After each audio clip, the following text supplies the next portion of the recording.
When Haiti was hit by a devastating earthquake on January 12th, Rotarians from the New York City area immediately jumped into action. Jim Kushner, past president of the Inwood Rotary Club in Manhattan, organized a relief group including Soledad Kaplan, also from the Inwood Club, Bill DeLong from the Rotary Club of New York, and volunteer Andrea Schiffman, a local businesswoman from Queens.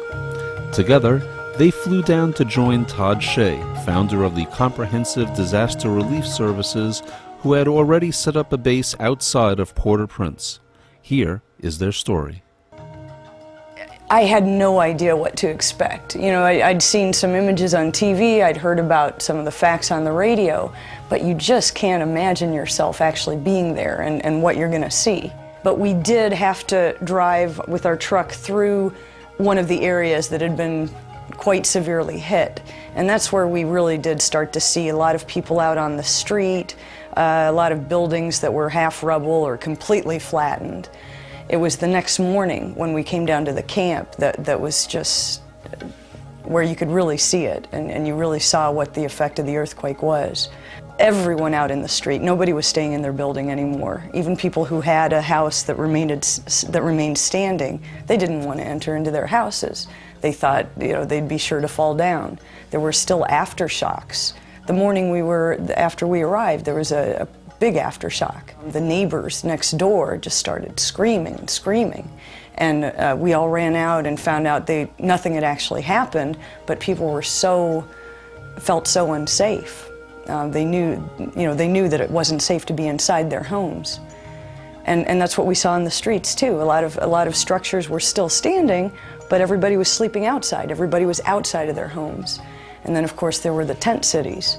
Hundreds, maybe thousands of people in these tent cities living just squished together under tents. The family whose house we stayed at was actually, they run an organization called MAIT. The organization was there, they had already been established from before the earthquake, but they were there now to help with the earthquake. They had a fenced-in amusement park that used to house some rides and some little areas, food and tents. And since the park was outdoors, most of it had remained standing. In other words, the gazebos were there. There were no buildings that had come crushing down. That's where our park was. So immediately the next morning, we drove to the park and started to set up this, quote, medical camp. And what that was the gazebos that did remain standing, we would use one as a surgery tent, one as a triage tent, another one as a communications tent. And they started letting the patients in, and that's where that was the real shock. People were being carried in by their family members with wounds that hadn't yet been treated at all. Just horrible, horrific, gaping, open wounds that people had sustained from concrete falling on them, from their houses falling on them. They were awake when the surgeries were occurring, you know, with very little pain medication. It was haunting because the patients, they know they needed help, but they knew they were being treated by doctors, but it was so terrifying and so agonizing for them to have their wounds, these deep wounds, cleaned, sometimes reopened, because what would happen is after a few days, after a week, the wounds would start to close and a layer of skin would start to form. But underneath that layer of skin, there were still pebbles, there were infections. Right. So these poor doctors, God, these brave doctors, I was there basically, well, translating, but also holding the patient's hand.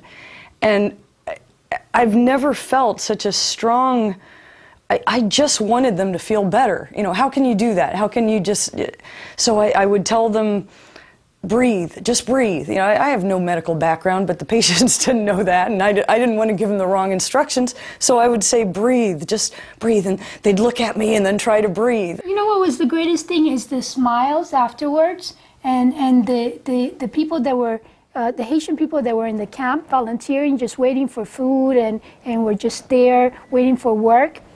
To I didn't speak the language, but they had such a wonderful smile, you know, and they knew our names like within 2 seconds, and they were like smiling at us and saying "Soledad," you know, every morning with big smiles and very happy. So seeing the horrific part and also the humanitarian part is like such, you know, made it so worthwhile being there. Everyone seemed to have a breakdown at some point, and I know I had it. A woman who came in, she was an elderly woman, but she was, you could tell she was normally in good health. She came in with, again, one of the horrific gashes, this one just covering the entire lower part of her leg. And at that point, we had a little surgery room, but it wasn't really a room. It was the back part of our surgery gazebo that was separated by a sheet that we had hung up from the rafters. And we had a table, an actual surgery table, as opposed to the air hockey table we'd been using. We had lots of good doctors, we had more instruments, and we had pain medication, but unfortunately not the morphine yet, not the ones that we should have had. And they had to go, her leg was not only lacerated, but it was fractured. It was just a horrible sight. And as they were cleaning it, the woman first started yelling. We say ow when something hurts. In Creole, they say why, why, why. So you can imagine, it sounds like they're asking why. And I just get goosebumps thinking about it. The entire rest of the day, I couldn't even open my mouth without tears coming out. I couldn't function. You know, there I was trying to interpret for somebody else. I couldn't do it because I was crying, so I went up to Soledad.